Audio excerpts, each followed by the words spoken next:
1, 2, 3, samedi 19 septembre 2020, petit point marché relativement bref, comme d'habitude, pour avoir quelque chose de plus concis possible. Alors voici donc à ce niveau-là le Nasdaq, qu'on va d'abord prendre en données hebdomadaires, qui a poursuivi un très grand rebond au-delà de ses niveaux de 2020 après la crise du coronavirus. Sur une unité de temps plus courte, en 4 heures, vous observerez ici quelque chose que je décris dans une vidéo dont je vais vous donner le lien en commentaire, où j'ai donné l'avertissement de l'affaiblissement du Nasdaq le mercredi 2 septembre à midi. Une englobante baissière, ici, suivie d'une confirmation de signal par une étoile du soir, bougie verte, doji, bougie rouge, confirmée par franchissement du plus bas le 3 septembre à 1 heure du matin, heure américaine. Depuis, on a dessiné une succession de points bas de plus en plus bas, de points hauts de plus en plus bas, je veux dire accompagnés de points bas de plus en plus bas selon la théorie de Dow. Aux dernières nouvelles de ce qui s'est passé hier au soir, on a quitté le trading range qui était en place depuis une dizaine de jours et on l'a franchi à la baisse assez nettement.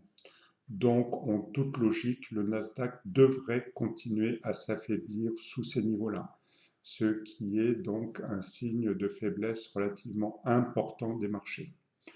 Sur notre indice franco-français, le CAC 40, on note aussi une structure d'affaiblissement. Donc là, on avait eu le rebond dû à l'après-crise du coronavirus. On avait les cours qui jusqu'ici étaient coiffés par cette droite de résistance oblique légèrement inclinée et qui était soutenue par cette droite de support oblique légèrement plus ascendante.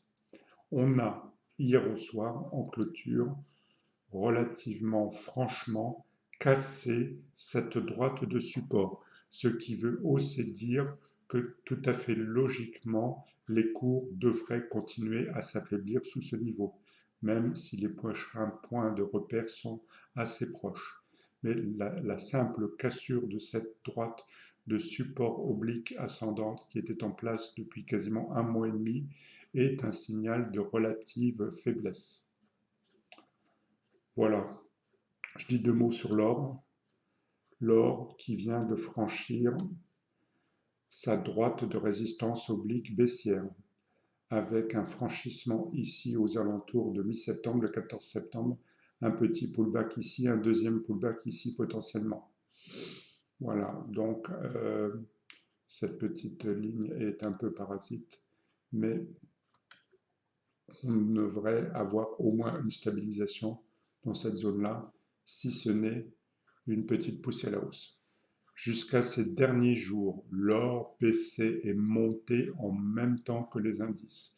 Ce dernier vendredi, il a eu tendance à se décorréler, ce qui n'est pas une preuve suffisante pour plaider une hausse très franche de l'or, mais c'est à suivre.